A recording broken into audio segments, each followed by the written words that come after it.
kalau ternyata Iran akan menyerang Qatar, Kuwait, Bahrain, negara-negara tetangganya. Dan sekarang Trump terjebak di Selat Hormuz, kata John Bolton. Satu kesalahan kecil yang efeknya sekarang menjalar kemana-mana. Dari perang. Presiden minta damai, tapi Iran enggan untuk berdamai. Dan Trump sangat menyesal karena ternyata efek perang tersebut itu menjalar kemana-mana. Bahkan negara-negara sekutu Amerika Serikat sebelumnya kini menjadi bumerang bagi Amerika Serikat. Hal ini tentu saja merupakan kerugian besar bagi Presiden Donald Trump. Bagaimana kisahnya? Ayo kita ikuti berita ini hingga akhir agar kita paham.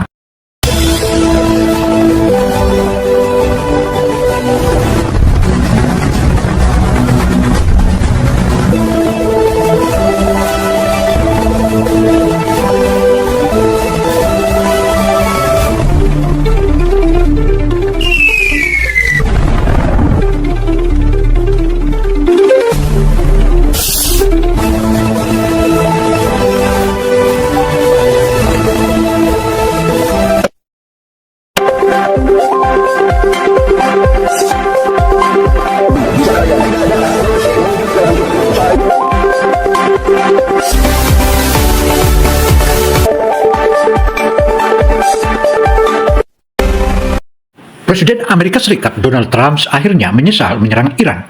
Hal ini dikatakannya karena melihat kekuatan Iran makin hari makin kokoh. Selain itu, saat ini Amerika Serikat menderita kerugian besar. Selain sudah ratusan bahkan ribuan tentara Amerika Serikat dan Israel gugur, juga sejumlah aset-aset Amerika Serikat di wilayah Timur Tengah tidak bisa digapai, dan itu karena sudah nyaris dirampas oleh Iran.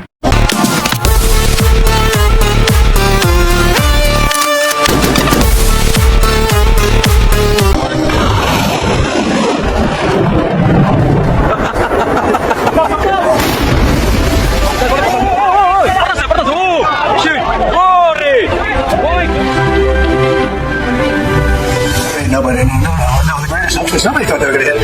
They were, I wouldn't say friendly countries. They were like neutral. We lived with it for years. Dari Gedung Putih, Trump membuat sebuah pengakuan. Ia salah hitung kalau ternyata Iran akan menyerang Qatar, Kuwait, Bahrain, negara-negara tetangganya. Dan sekarang Trump terjebak di Selat Hormuz, kata John Bolton.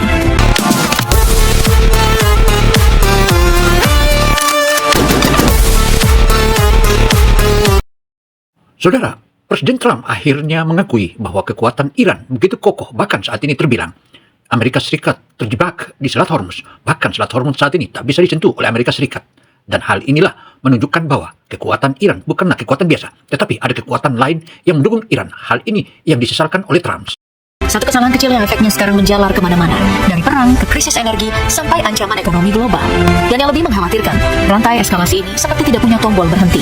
Setiap serangan dibalas, setiap balasan memicu konflik yang lebih luas. Maka pertanyaannya, siapa yang sebenarnya masih memegang kendali? Oke, kita akan jawab itu di segmen terakhir, jadi tonton sampai habis.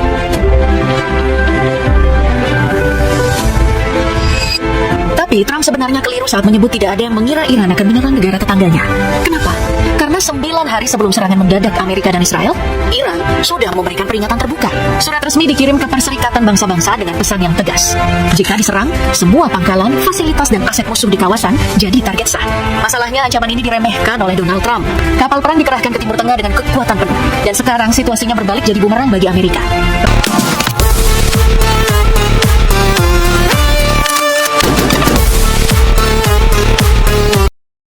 Saudara, kekuatan Amerika Serikat belakangan ini makin melemah, sementara Iran dan porsi-porsinya makin menguat. Hal ini tentu saja merupakan salah satu kekuatan yang tak bisa diremehkan sebelumnya.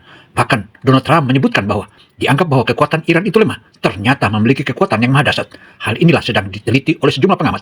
Apa sebenarnya yang membuat Iran kuat dan kuat? Perang sudah masuk minggu keempat tanpa tanda mereda. Intensitasnya stabil, bahkan makin rapi.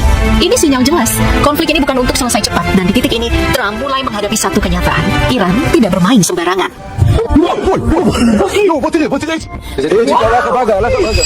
Situasi makin panas ketika satu persatu sosok kunci Iran tumbang. Ali Larijani, Kepala Dewan Keamanan Nasional tertinggi Iran, dilaporkan tewas dalam serangan Israel pada 17 Maret 2026.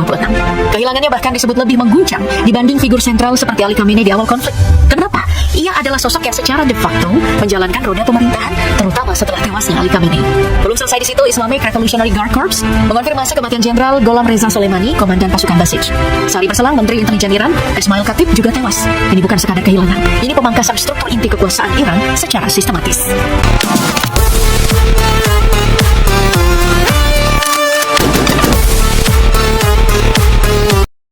Saudara, gugurnya sejumlah petinggi militer Iran, bahkan Presiden Iran Ayatollah Khomeini, tentu saja melihat bahwa hal tersebut akan melemahkan Iran. Ternyata tidak, malah Iran semakin kuat dan kokoh.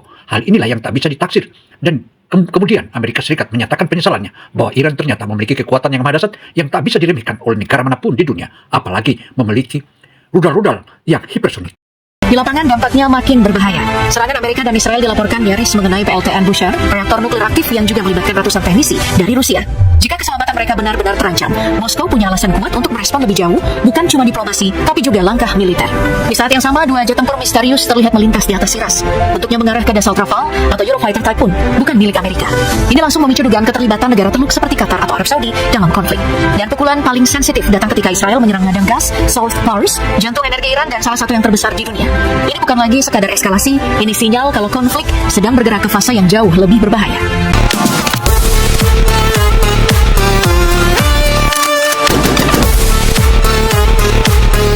Saudara, kekuatan militer dari fase ke fase hingga menunjukkan strategi-strategi serta alutsista jenis baru atau rudal-rudal jenis baru itu merupakan salah satu pertanda bahwa Iran mampu beradaptasi dalam peperangan yang begitu sengit antara Amerika Serikat.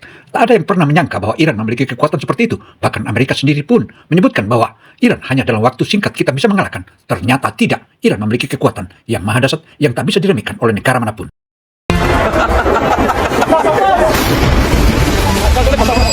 Serangan intens Amerika-Israel membuat situasi kini memasuki fase yang jauh lebih berbahaya. Setelah serangan ke ladang gas Iran, ancaman balasan langsung diarahkan ke jantung energi kawasan.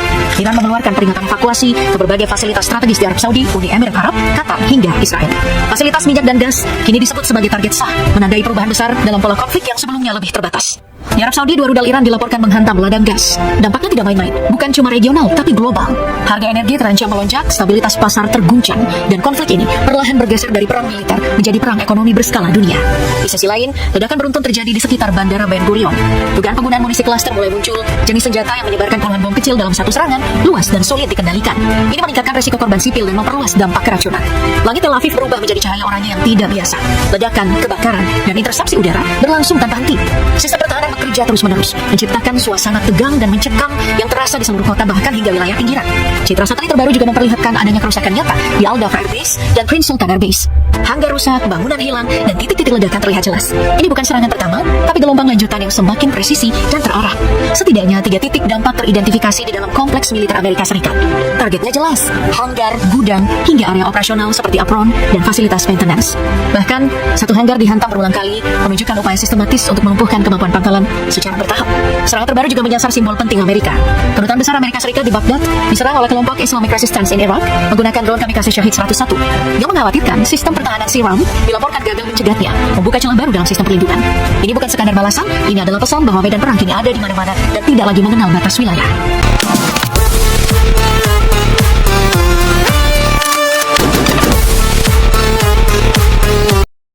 Saudara, peperangan yang kian bergejolak ini menunjukkan bahwa tensi politik di wilayah itu makin panas. Bahkan saat ini, sejumlah pihak menyebutkan bahwa peperangan ini akan habis-habisan. Bahkan Israel pun menyebutkan bahwa mereka saat ini sudah tidak memiliki kekuatan yang untuk menangkis atau melakukan halang-halang rintang terhadap rudal-rudal Iran, apalagi rudalnya, rudal presisi. Bahkan saat ini terbilang bom klaster pun mulai dilancarkan oleh Iran, dan ini menunjukkan kerugian besar bagi Amerika Serikat dan Israel.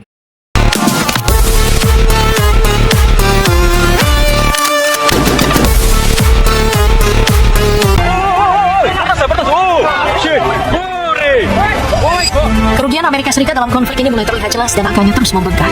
Biaya perang sudah menembus lebih dari 24 miliar dolar. Operasi militer, pengerahan pasukan, sampai sistem pertahanan menguras anggaran dengan sangat cepat, bahkan melampaui banyak skenario awal yang diperkirakan.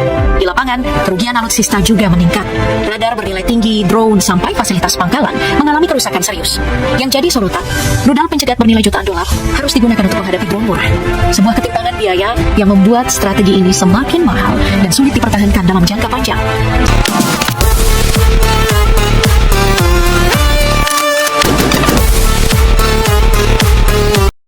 Saudara, Iran tampaknya bersiap melakukan perang jangka panjang. Bahkan saat ini terbilang kekuatan-kekuatan proksi-proksinya serta bala bantuan yang terus datang dari sejumlah negara, di mana negara adalah negara pendukung Iran itu kini terus menunjukkan tensi dan peningkatan logistik yang makin kuat. Hal ini yang membuat Amerika Serikat makin keteter, sementara Amerika Serikat sendiri pun bahkan ditinggalkan oleh sekutunya. Inilah merupakan kerugian besar bagi Amerika Serikat dan Israel.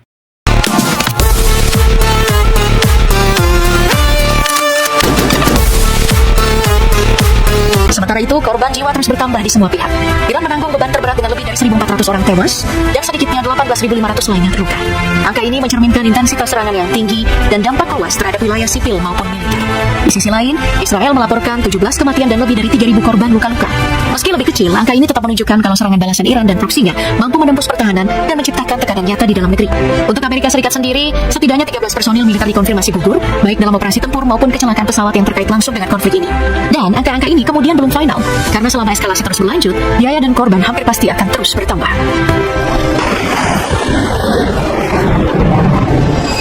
Di tengah eskalasi perang, satu hal mulai terlihat jelas. Opini global terhadap Amerika Serikat terus merosot di angka 79% sejak perang.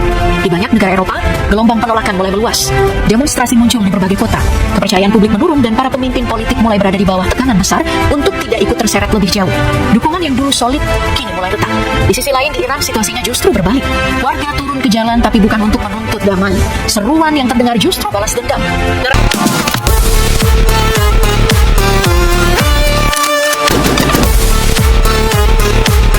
Nasional menguap, solidaritas meningkat, dan pemerintah mengirim pesan tegas. Konflik ini bukan sesuatu yang akan dihentikan dalam waktu dekat. Lalu muncul pertanyaan yang makin sulit dijawab. Siapa sebenarnya yang menang? Amerika menghabiskan miliaran dolar menghadapi tekanan ekonomi dan perlahan kehilangan dukungan sekutu. Bahkan, beberapa negara yang sebelumnya netral mulai bergeser sikapnya. Sementara Iran terus dihantam, tapi tetap mampu bertahan dan membalas dengan pola serangan yang semakin efektif. Negara-negara lain dari Eropa hingga Asia justru terjebak di tengah. Mereka tidak ikut berperang, tapi tetap menanggung dampaknya. Ada lonjakan harga energi, gangguan rantai pasok hingga ketidakpastian ekonomi global yang semakin mendalam. Kini eskalasi memasuki fase baru. Serangan mulai menyasar infrastruktur energi, kilang, ladang gas, hingga jalur vital seperti Selat Hormuz. Sedikit gangguan saja di titik ini langsung mengguncang pasar dunia. Harga minyak naik, pasar bergejolak, dan tekanan ekonomi mulai terasa luas. Di balik itu semua, Teheran memegang satu posisi. Tidak ada kompromi, tidak ada penyerahan. Selama sikap ini bertahan, konflik belum mereda. Dan itu berarti dunia bukan lagi sekadar penonton, tapi ikut berada di dalam pusaran dampaknya.